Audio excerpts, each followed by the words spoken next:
जवान मूवी 350 करोड़ के मार्क को क्रॉस कर चुका है और सारे रिकॉर्ड्स को तोड़ चुका है। मतलब ये मूवी सुपर हिट के कैटेगरी में है और ज्यादातर लोग इसके स्क्रिप्टिंग की बहुत तारीफ कर रहे हैं। अब इतना प्रेज और अप्लॉज मिल रहा है तो शायद इस मूवी को देखना ही पड़ेगा। Price of fuel, Rolls Royce जो कंपनी है उसको फंडिंग मिली थी एक ऐसा एनर्जी गिवर बनाने को, एक ऐसा रिएक्टर बनाने को जो कि मून के ल्यूनर नाइट्स में, यानी जो 15 दिनों का रात होता है उसमें मून बेसिस को पावर देने के लिए।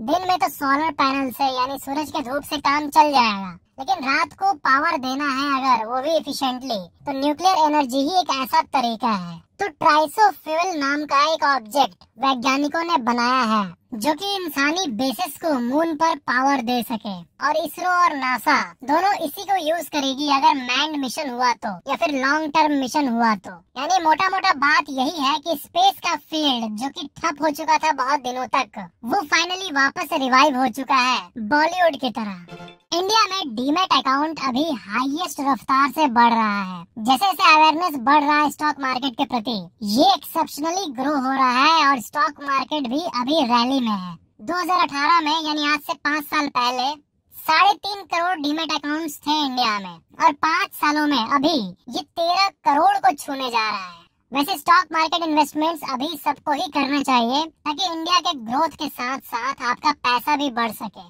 निफ्टी अभी अपने ऑल टाइम हाई के पास वापस आ चुका है 19,819 पे। रिलायंस ने एनवीडिया के साथ पार्टनरशिप किया है सबसे बड़े अपकमिंग सेक्टर पे हाथ मारने के लिए, जो कि है एआई।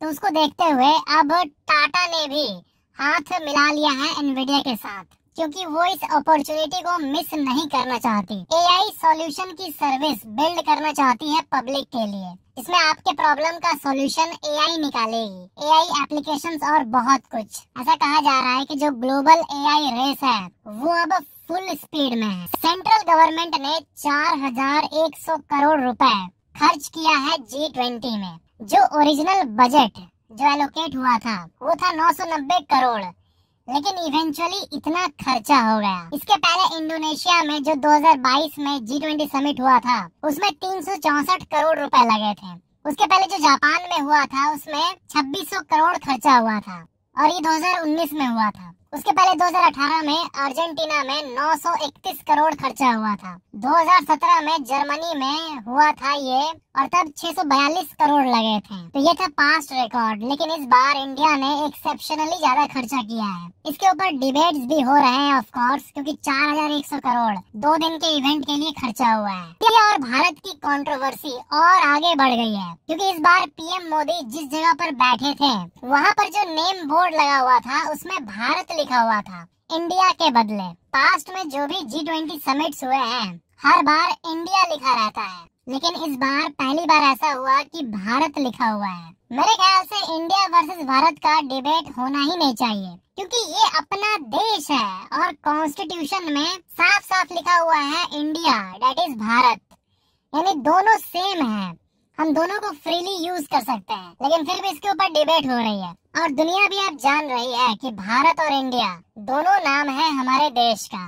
जैसे स्विट्जरलैंड का दूसरा नेम ड्यूट्सलैंड है, जो कि वहाँ पे ज्यादा पॉपुलर है, जो वहाँ के कल्चर को दिखाता है। साउथ कोरिया का वहाँ का नेटिव नेम हैंगुक है। नॉर्थ कोरिया को चोसन भी कहा जाता है। तो ऐसे ही कल्चरल नेम भी होता है। G20 में पीएम मोदी ने one earth, one family, one future की बात की। अगर एलियंस आ जाएं तो हर देश को एक देश की तरह ही काम करना पड़ेगा। एक्चुअली में ये पूरी दुनिया अगर एक कंट्री होती तो सोचो क्या पीस होता है इस दुनिया में। लेकिन ह्यूमन का ऐसा नेचर होता है कि वो डिवाइड करके ही अपने आप को रखते हैं, अपना अपना कम्युनिटी, अपना अपना इंटरेस्ट। तो प्रैक्टिकली ये बहुत ही स्टूपिड बात है, क्योंकि एक देश कभी हो नहीं सकता। लेकिन डिफरेंट देश एटलीस्ट बिजनेस तो साथ मिलकर कर सकते हैं। ये अननेसेसरी टैरिफ्स लगाना, एडिशनल टैक्सेस लगाना, किसी चीज को बैन कर देना, ये सब तो नहीं होगा। दुनिया में हर चीज का जो सप्लाई है वो तो सही से मेंटेन होगा, जिससे चीजें कम प्राइस में मिलेगी और एक गरीब इंसान का भी पेट इजीली भर पाएगा। तो सब कुछ का असर इनडायरेक्टली होता है। तो इसलिए सबको साथ मिलकर चलना ही होगा और यही डिस्कस हुआ है। As one earth, one family, one future. Africa जो कि धरती का एक बहुत बड़ा हिस्सा कवर करता है, ये फाइनली जुड़ गया है G20 में। और G20 अब G20 नहीं रहा, बल्कि और मजबूत हो गया है, क्योंकि ये अब G21 हो गया है। इंडिया और अमेरिका के बीच MOU यानी मेमोरेंडम ऑफ अंडरस्टैंडिंग साइन हो चुका है 6G के लिए। यानी दोनों देश मिलकर 6G को जल्दी से फैलाएंगे पूरे देश में। 5G का जो टेक्नोलॉजी है उसको इंडिया ने बहुत जल्दी अडॉप्ट कर लिया है। हाँ, आप लोगों में से जो लोग ऐसी जगह पर रहते हैं जहाँ पर 5G का टावर नहीं पकड़ता, यानी नेटवर्क नहीं पकड़ता, तो आप लोग तो कहोगे घंटा 5G में यहाँ तो आता ही नहीं है। तो आपकी बात सही है, लेकिन फिर भी जो पेनिट्रेशन इतने कम समय में हुआ है वो बहुत ज्यादा हुआ है। पर्सनली बोलूं तो ऐसे मेरे घर में आता है वो 5G। तो बात यह है कि 1 सालों के अंदर जियो और एयरटेल ने ये कहा है कि 4G इतना 5G भी फैल जाएगा, यानी इक्वेट हो जाएगा, तो हर जगह 5G आ जाएगा। और 4G में एक मूवी 20 मिनट में डाउनलोड होता था, और उसके पहले वाले 3G में एक मूवी 3-4 घंटे में होता था, और 5G में एक मूवी करीब 1 से 2 मिनट में हो जाता है। और ये जो 6G निकलेगा, इसमें एस्टिमेटेडली सिर्फ 5 सेकंड में एक 1 GB का फाइल आप डाउनलोड कर पाओगे। इतना स्पीड होगा 6G का।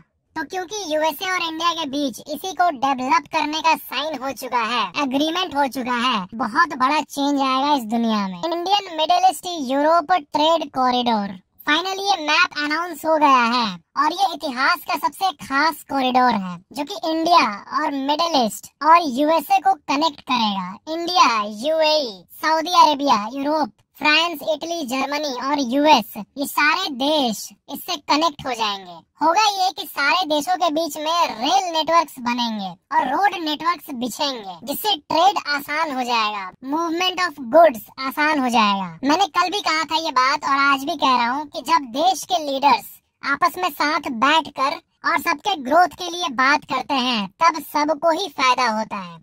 ये कॉरिडोर इतिहास की सबसे वैल्यूएबल कॉरिडोर मानी जा रही है, और इतिहास का इकलौता ऐसा समझौता है जिसमें इतने सारे देश इन्वॉल्व हैं। इससे इंडिया की इकोनॉमी ड्रास्टिकली बढ़ जाएगी। G20 में सारे वर्ल्ड लीडर्स ने पीएम मोदी को चंद्रयान के लिए कांग्रेचुलेट किया, क्योंकि भारत पहला देश बन गया है पूरे धरती पर जिसने मून के साउथ पोल पर सॉफ्ट लैंडिंग किया। इसलिए सारे वर्ल्ड लीडर्स ने इंडिया को G20 में एक्नॉलेज किया, स्पेशली जो बाइडेन। जो मोरक्को में अर्थक्वेक आया है वो 6.8 से 7.2 मैग्नीट्यूड का अर्थक्वेक है। ये अर्थक्वेक के ट्रेमर्स 2 दिन से चल रहे हैं और 2 दिन में लगभग 2000 से भी ज्यादा लोगों की मौत हो गई है। यूनेस्को वर्ल्ड हेरिटेज साइट के बारे में तो आपने सुना ही होगा, यानी ऐसी जगह जिसको यूनेस्को मान्यता देती है as a world heritage site, यानी बहुत ही खास जगह। तो वो एक्चुअली में एक यूनेस्को वर्ल्ड हेरिटेज साइट था। मैराकेक नाम की एक जगह है जहाँ पर बहुत ही हिस्टोरिक वॉल्स मौजूद थे, और यही था वो वर्ल्ड हेरिटेज साइट। और इस अर्थक्वेक ने इसी को कम्प्लीटली डैमेज कर दिया है। लास्ट 120 सालों में सबसे डेवस्टेटिंग अर्थक्वेक है ये मैग्नीट्यूड के मामले में। 2000 मासूम लोगों की जान बिना किसी गलती के ही चल गए। ऐसी और अपडेट्स के लिए चैनल को सब्सक्राइब करके बेल आइकन पर क्लिक करके ऑल पर जरूर क्लिक कर लेना, ताकि अगली वीडियो की नोटिफिकेशन आपको सबसे पहले मिल जाए। वीडियो को लाइक शेयर जरूर करना।